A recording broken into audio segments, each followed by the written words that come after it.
Well, all of us have seen the way AI is progressing with coding agents, with different things that you can do. But what if I tell you that there is a system today which you can use, which gives your AI complete access to a computer and not just CLI, but actual graphical interface like a Windows computer. You can give it the access, and this AI is smart enough to understand when to keep you in loop versus when to not keep you in loop. For example, the OpenClaw videos that I have done, you would have seen that there was this one video where I mentioned about how OpenClaw actually deleted somebody's complete inbox and they were not able to stop it, right? Which is obviously a disastrous action. And if you run that through any state-of-the-art model, it will be able to tell that this action was done wrongly. In fact, in that same video, I discussed about a permission model, like how you can design an AI which actually asks for permission, right? Before you actually get started with any potentially destructive action. And that is what this product that I found out exactly does, which is Sai from Similar AI. So it's an open source project. You can check out their GitHub as well. They're calling this as Agent S, which is an open source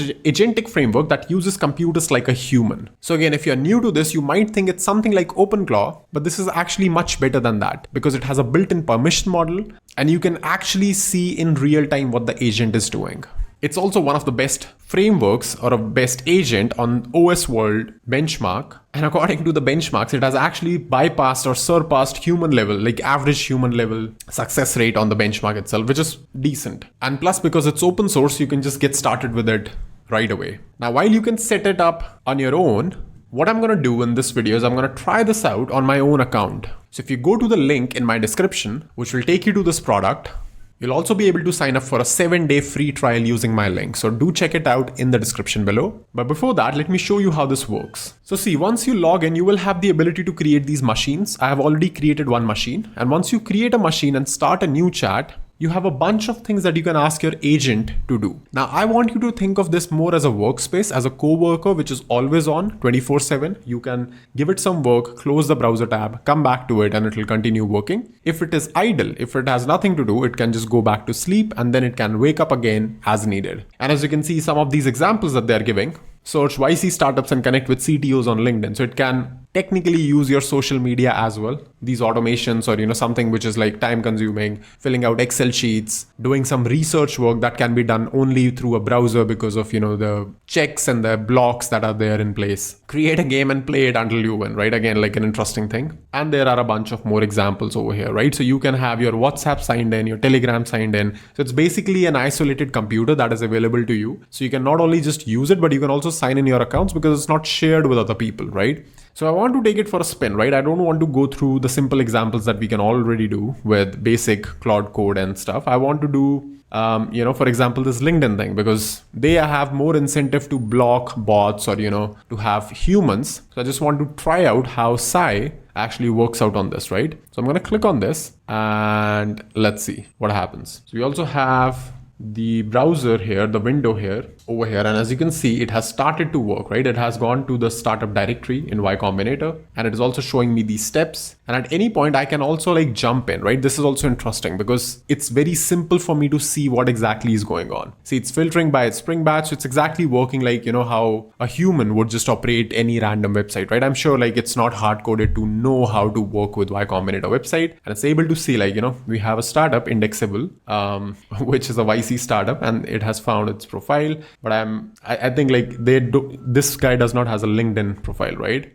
So let's see how this works out. All right, so now we are stuck on this LinkedIn page. Let's see what it does. All right, so you can see that the agent has paused now. It asked me that you need to log in into LinkedIn first before I can search for Andrew and send a connection request. Could you please log in into LinkedIn and just the steps. So let me do it for it, right? And I have logged in. But as expected, LinkedIn is asking me to complete a quick captcha. And I mean, these are like not super relevant now, right? I mean, an LLM can also solve it, especially these image recognition models now. Basically, like, this is exactly like how they're working. All right, so now I have logged in and let me just tell it, I have logged in. Let's go. And you can see like it's using Claude 4.6 Opus here, which is again state-of-the-art model and which is what you need, right? I've talked this again and again in my videos. What you need in order to build a successful product and a workflow using AI, like these guys are doing, is a great model, like state-of-the-art model, like Opus 4.6, GPT 5.4, any one of these models, which is the state-of-the-art. And you need a very strong harness, right?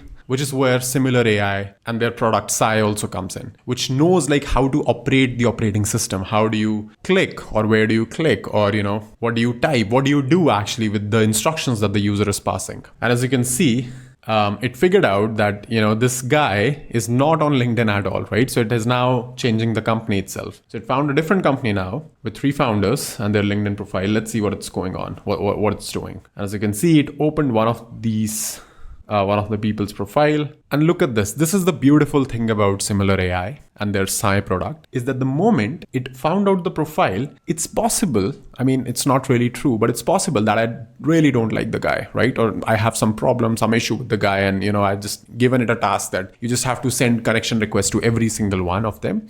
What Sai has is a built-in approval mechanism, which is super important, probably like a bit more important for real-world use cases, right? Where you are logged in, you are authenticated, your account access is there. I mean, for anonymous use cases, like, you're just getting news or something, it's fine. I mean, what's the worst that will happen? It will visit a website which is, full of pop-up ads or something, and something will crash, right? In this case, however, if it makes a mistake, it can result in weird things, right? It can result in sending random messages or something, which again is a function of the model itself, that the model has to be smart enough.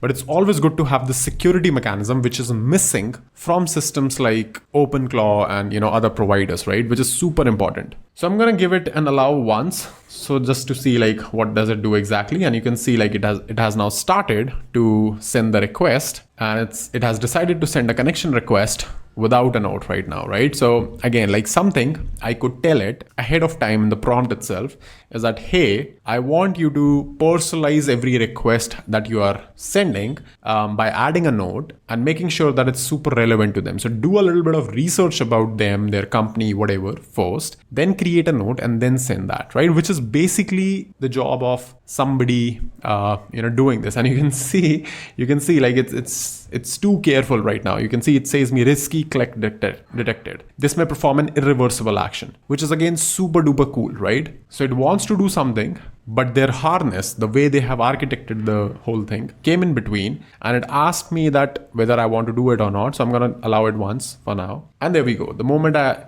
do that, the connection request is done, and it's now verifying that the connection request was indeed sent. And yeah, this is like very simple, but very cool thing that you can see, right? And the good thing is that this is so much repeatable. I'm showing you this in foreground, right? That's why it's taking us 5, 10, 15 minutes of walkthrough of doing all of this.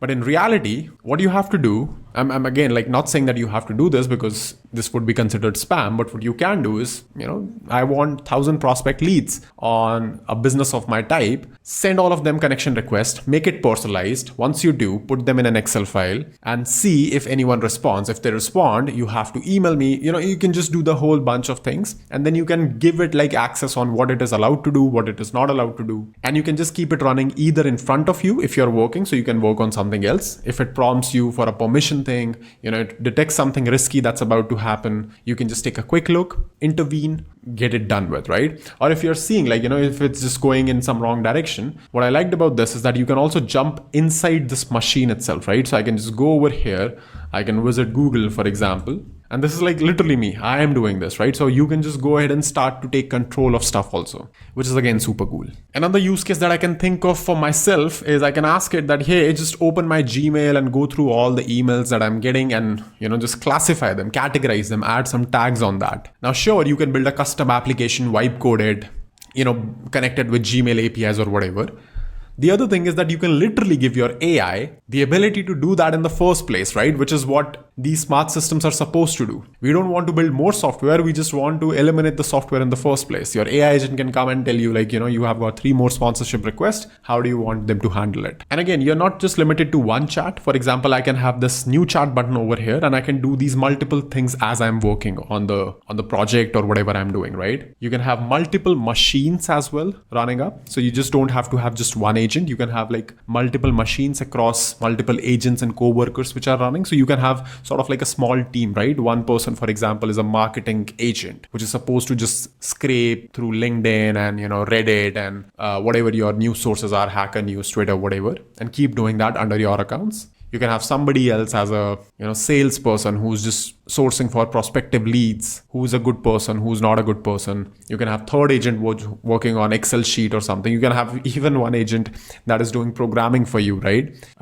You can have an agent within the computer itself. So similar AI's agent can run a Claude Code instance inside the computer and create stuff where it's actually controlling another agent. I mean, you can go meta with this, right? I hope you understand what I'm saying. And of course, you can customize a bunch of things here, right? So if you, for example, don't want approvals and stuff, you want to operate it in dangerous mode, you can disable this. If you are, doing something which is sandbox or something which does not has a lot of impact. If you are a developer, you can also enable this dev mode so that you get some sort of, debug logs if you want to look into that. And of course, you can have bunch of these skills available, right? PPT skills, YouTube downloader as well. You can have Excalidraw diagram generators, and you can have your own personal skills as well, right? So super customizable. A lot of things you can do over here. And your agent can also send you message, which is again super cool, right? You can connect it with your Telegram, and once it's ready, like it needs a permission, it's async, you're away, you don't have to keep it 24/7 on your screen.